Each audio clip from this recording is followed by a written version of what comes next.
Hello engineers, আমি চলে এসেছি নেক্সট ভিডিও নিয়ে, যেটা হচ্ছে প্লাঙ্কস রেডিয়াসাল ল। যেটা আমি আগের ভিডিওতে ফর্মুলা বলেছিলাম, তো সেটা ডেরিভেশনটা আমি করাবো।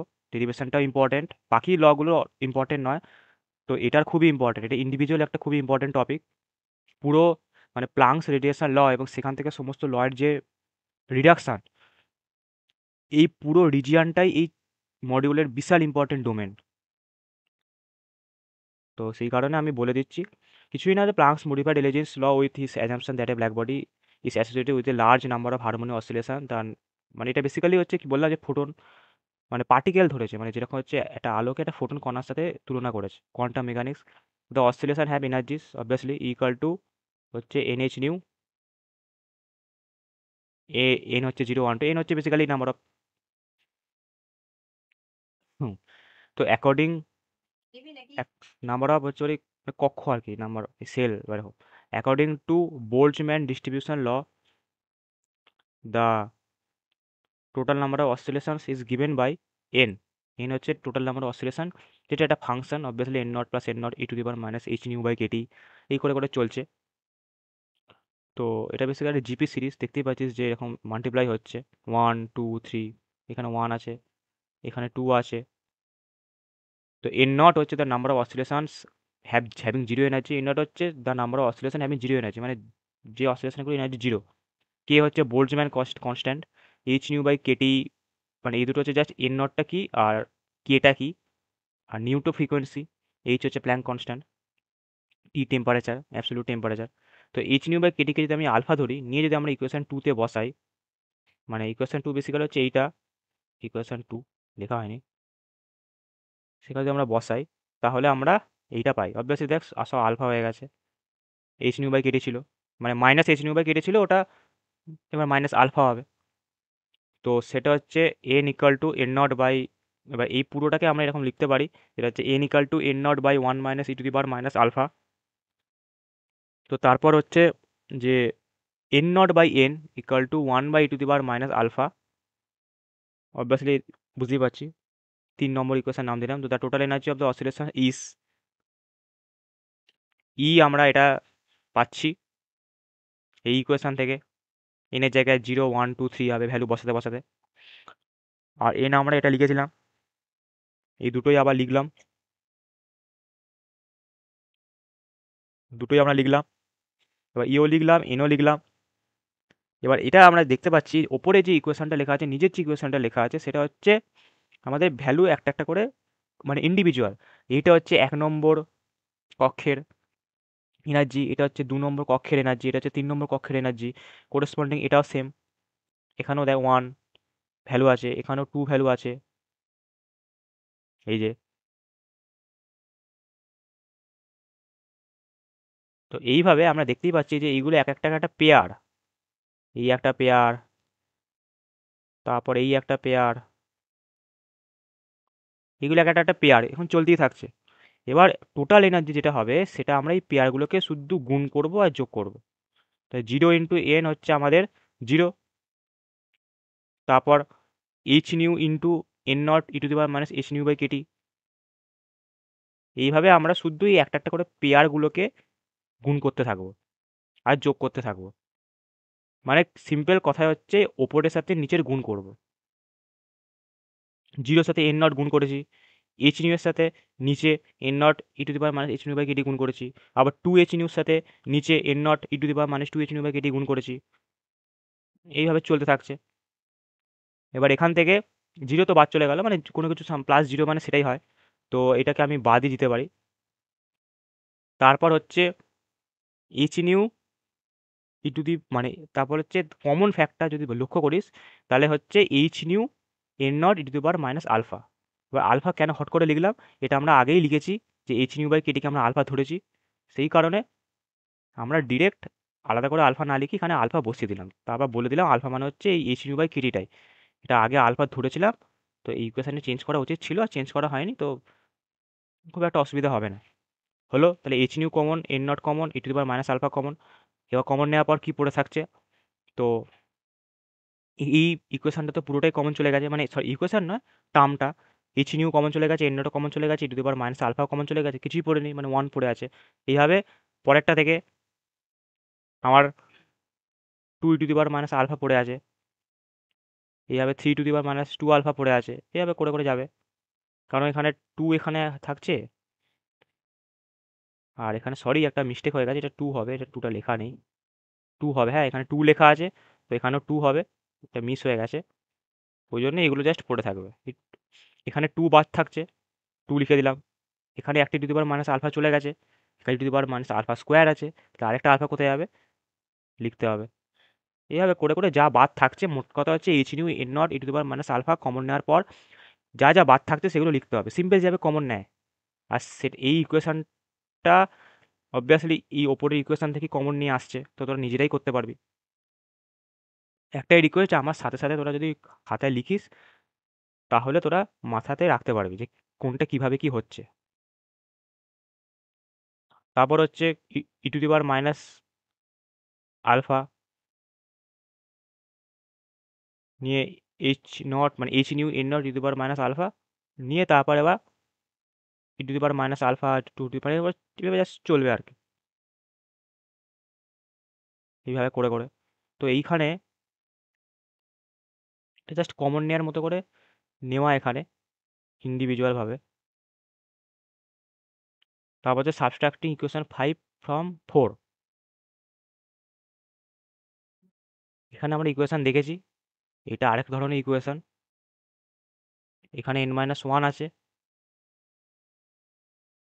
এখানে দেখ n আছে, এখানে একটা করে কম আছে, এখানে 3 আছে, এখানে 2 আছে, এখানে 2 আছে, এখানেও 2 আছে, আর এখানে দেখ 3 ছিল, এখানে 2 আছে।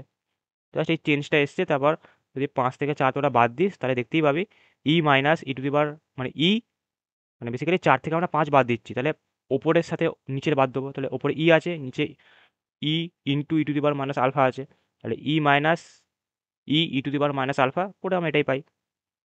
নিয়ে একইভাবে বাদ দিতে বাদ দিতে যেতে হবে। হলো, নিয়ে করে এরকম একটা সিরিজ গিয়ে দাঁড়াবে, কারণ এই ওয়ানটা যেমন থাকা তেমনই থাকবে, 2e⁻α মাইনাস e⁻α e⁻α হয়ে যাবে, এইভাবে করতে করতে একটা সিরিজ গিয়ে দাঁড়াবে, ইনফাইনাইট সিরিজ গিয়ে দাঁড়াবে। আর h0 n0 মানে h⁻n0 এটা তো ফিক্সই থাকবে, কারণ ওপরেরটা থেকে নিচেরটা তো বিয়োগ করে জিরো কেউ লিখে দিবি না, কারণ এটা কমন ফ্যাক্টর, তো এটা কখনো জিরো তো হবে না। কারণ ভালো করে দেখ, যদি 2 × 4 মাইনাস 2 × 1 করিস, এখানে 2টা কমন ফ্যাক্টর, এবার তুই 2 কমন নিলি, নিয়ে কি করবি, 4 - 1, আলটিমেটলি তুই এটা করিস 2 × 4 মাইনাস 2 × 1 ইকুয়াল টু কী হয়, কমন ফ্যাক্টরটা বাইরে চলে আসে, ইন্টু 4 - 1, সেটাই এখানে করা হয়েছে। তাই ওপরেরটার সাথে নিচেরটা বিয়োগ করা হচ্ছে, মানে এই দুটো সেম বলে মাইনাস করে জিরো বসিয়ে দিবি না, এটা কমন ফ্যাক্টর যেটা আমি বললাম, যে আলটিমেট এটা হচ্ছে 2 × 4, এখানে 2 হচ্ছে এটা, 4 হচ্ছে পুরোটা, মাইনাস 2 × 1, এখানে 2 হচ্ছে এটা, আর 1 হচ্ছে বাকিটা, নিয়ে ওটাই করেছে। মাইনাস করলে 2টা তো যেমন থাকার তেমনই থাকে, 4 - 1, আমার এক্সাম্পল অনুযায়ী 4 হচ্ছে এটা, 1 হচ্ছে এটা, এটা হচ্ছে আমার এক্সাম্পল অনুযায়ী। তো মুছে দিই, নাহলে পরে অসুবিধা হতে পারে। আমার এক্সাম্পল হচ্ছে কোনটা কোনটা সেটা বলে দিলে তোরা রিলেট করতে পারবি, সেই কারণে বলা হলো। তারপর এবার একইভাবে আমরা পেলাম, এবার এই যে ইকুয়েশনটা লেখা আছে 1 প্লাস e⁻α প্লাস e⁻²α, এটা হচ্ছে 1/1 - e⁻α সিরিজ। এটা দেখ এখানেও সেম জিনিস আমরা করেছিলাম, এখানেও দেখ একই সিরিজ ছিল 1 প্লাস e⁻α এটাকে আমরা এটা লিখেছিলাম 1 বাই, এখানেও একই জিনিস আমরা দেখতে পাচ্ছি 1 প্লাস e⁻α এটাকেও আমরা কি লিখবো, 1/1 মাইনাস e⁻α, 1/1 e⁻α, তাই আমরা এটা এখানে লিখেছি।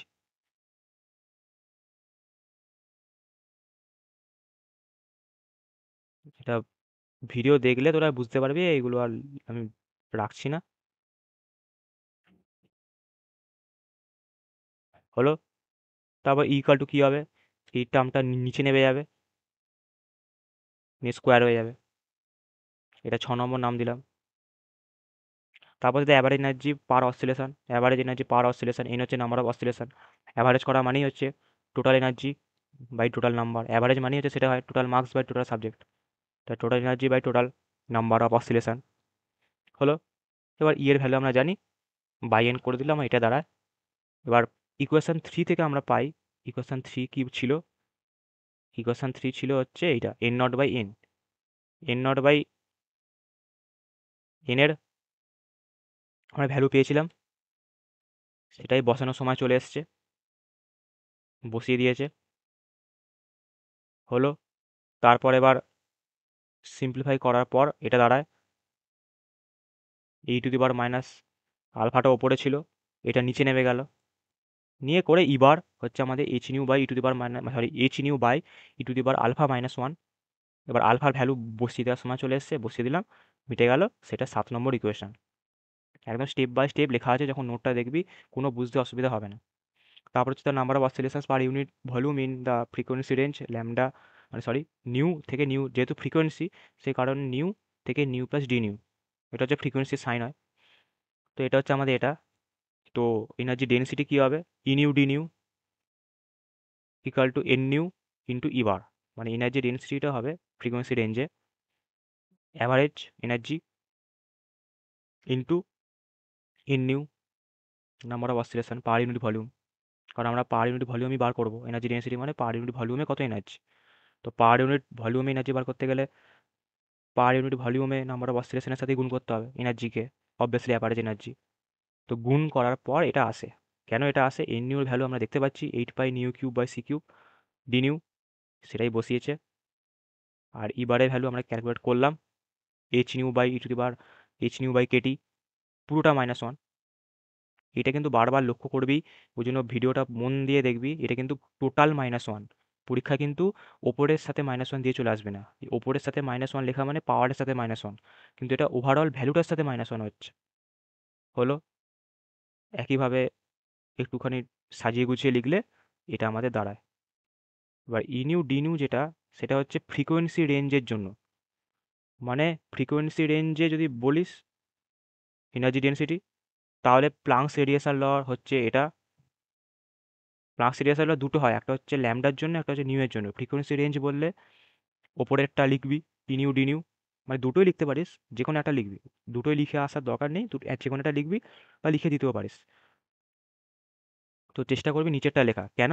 কারণ যতগুলো ল আলোচনা হচ্ছে সেগুলো তো ল্যামডার ওপরই ভিত্তি করে, যে higher wave length, lower wave length, সেই কারণে ল্যামডাটা দিয়ে ফর্মুলাটাই লিখবি।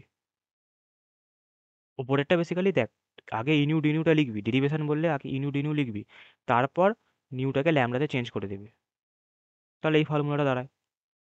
এবার দেখ যেটা তোদের দেখানো, যে স্পেকট্রাল এনার্জি ডেনসিটি, যেটা আগের ভিডিওতেই দেখালাম ফর্মুলাতে, ওটা হচ্ছে এই দেখ, এটা প্লাঙ্কস ল আর এটা হচ্ছে এক্সপেরিমেন্টাল ভ্যালু। দেখ দুটো দেখ অলমোস্ট সেম, যেটা উইন্স ল পারছিল না হায়ার ওয়েভলেন্থে, আর রিলে জিন্স পাচ্ছিল না লোয়ার ওয়েভলেন্থে, ওদের ইনফাইনাইট চলে যাচ্ছিল ভ্যালুটা। তাহলে আশা করি ডেরিভেশন বোঝা গেছে। এই নেক্সট ভিডিও থেকে বললামই যে রিডাকশান শুরু হবে প্লাঙ্কস ল থেকে, মোটামুটি 4টে ল আছে, ওইটা খুব খুব ইম্পর্টেন্ট। তো সবারই মূল আগে এই ইকুয়েশনটা লিখতে হবে, ওখান থেকে রিডিউস করতে হবে। চলো তো নেক্সট ভিডিও দেখা হবে, bye bye. Just take it easy.